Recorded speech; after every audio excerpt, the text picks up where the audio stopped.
27년도에 산출세액이 3억밖에 안 냈어요. 50억을 벌었는데 3억을 내요. 그러니까 왜냐면 이제 공제를 많이 해주니까 80% 공제해 80% 해주니까. 3억 냈어. 근데 2029년도에는 13억 7천만 원 내야 됩니다. 2029년에는 네. 13억. 네. 그러니까 10억 정도가 늘어나네. 놀랍지 않습니까? 민주시민 여러분, 혹시 이런 생각 한 번쯤 안 해보셨습니까? 왜 실거주 한 채 가진 서민은 세금을 꼬박꼬박 내는데 수십억짜리 집을 깔고 앉아 큰 돈을 번 사람은 오히려 세금을 더 깎아받았을까요? 그런데 이재명 정부가 39년 만에 이 거꾸로 된 구조를 바로잡았습니다. 실제로 사는 1주택자의 세금은 오히려 낮추고 시가 45억이 넘는 초고가와 투기주택에만 부담을 물리는 겁니다. 45억짜리 집을 10년간 실제로 산 어르신은 종부세가 200만 원인데 살지도 않고 보유만 한 사람은 614만 원을 냅니다. 이렇게 상식적인 개편을 정작 야당과 보수 언론은 왜 세금 폭탄이라고 몰아붙일까요? 오늘 그 진실을 하나하나 짚어드리겠습니다. 시작하기 전에 구독과 좋아요 한 번씩만 부탁드립니다. 보유세 이번 이제 발표했죠. 네. 세제 개편. 네. 간단하게 얘기하면 실거주 1주택자의 부담은 지금보다도 오히려 줄여버려. 됐지? 예. 실거주 1주택자. 부담 낮춰주고. 부담을 오히려 지금보다 낮춰. 예. 대신에 초고가 주택 그리고 비거주자. 초고가라면 시가로 45억 이상. 엄청 비싸게 내. 예. 초고가 주택 그리고 비거주자에 비거주자. 대해서의 부담은 지금보다 높여. 말이 조금 어렵게 느껴지신다고요? 실제 사례로 보면 아주 간단합니다. 확인해 보시죠. 야, 실거래가 45억짜리 집에 10년간 거주한 70대의 경우를 사례로 한번 준비해봤어. 사례로. 자, 일단 10년 거주 사례 2026년엔 종부세 154만 원, 10년 보유 사례입니다. 종부세 154만 원인데. 그러니까 지금 이제 현행에서 네. 이렇게 낸다는 거야. 현행에서. 내년부터는 10년 거주할 경우에는 종부세 200만 원, 10년 보유할 경우에는 614만 원. 그러니까 거주한 자에 대해서는 보호를 해주지만 보유만 한 사람에 대해서는 많이 부과한다는 거야. 그리고 그렇다면 이 개편이 왜 39년 만의 대사건인지 전문가의 다음 이야기에 그 답이 담겨 있습니다. 1가구 1주택은 선이었다고요. 누구도 이걸 건드리지 못했어요. 1가구 1주택자는 야, 1가구 1주택을 왜 건드려? 거주 비거주로 야, 나누지 집 않고. 한 채 있는데 근데 이제는 집 한 채 있는데 막 200억짜리 집을 들고 있네? 그러니까 문제가 생긴 거예요.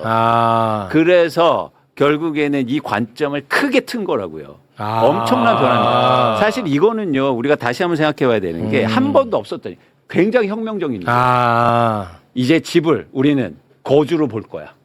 이거예요.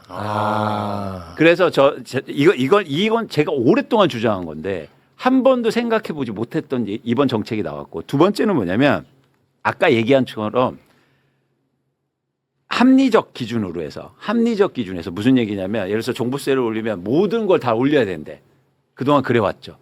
같이 다 올렸어요. 같이 올리는 게 바로 예를 들어서 조세 정의에 맞고 이런 얘기를 했다고요. 근데 이번만 딱 초고가 주택만 올린 거예요. 이것도 사실은 저는 혁신적이라고 보는 겁니다. 제 입장에서는. 왜요? 수용성 측면이고 저는 효과가 있다고 보는 거예요. 왜냐하면 우리나라 집값이 왜 초고가만 얘기하는지 그런 말씀을 하시지만, 첫 번째 가격 폭등의 진원지가 어디입니까? 강남. 그렇습니다. 네. 그리고 사람들이 상대적 박탈감을 가장 느끼는 곳이 뭐예요? 박탈감이요. 강남의 집값 상승. 그렇죠. 세 번째, 우리나라 자산의 양극화의 근원지가 어디입니까? 강남. 그렇죠. 그래서 초고가를 건드린 거예요. 근데 이거를 아무도 그동안 못했어요. 의미가 있는 방향이에요. 이걸 건드려야. 자, 성은 위에서부터 무너지는 겁니다. 그걸 한 거예요, 이번에. 그래서 자, 그런데 야당과 보수 언론은 이 개편을 어떻게 부르고 있을까요? 직접 들어보시죠. 네, 정권의 정책 실패를 국민들의 지갑을 털어 메우려는 국민 강탈 세제 개혁이다. 이 대통령이 본인 집을 처분하자마자 국민에게 세금 철퇴를 내린 것이다. 39년간 유지된 부동산 세제의 기틀을 하루아침에 무너뜨렸다. 조세 개혁이 아니라 닥치고 증세다라고 나경원 의원이 얘기했고요. 장동혁 대표는 국민은 폭염으로 열불나 죽겠는데 이재명 대통령이 귀국하자마자 던진 것이 세금 폭탄이다. 말은 공정가세를 위한 조세 개혁이라고 번지르르 하지만 실상은 뿌린 돈을 걷어가는 조세 강탈이다. 네, 뭐 이런 식으로 지금 난리거든요. 네, 그러니까 말씀드린 것처럼 뭐 0.3%에서 0.4%밖에 증세가 안 되는 거고요. 저 말은 일단 틀리고.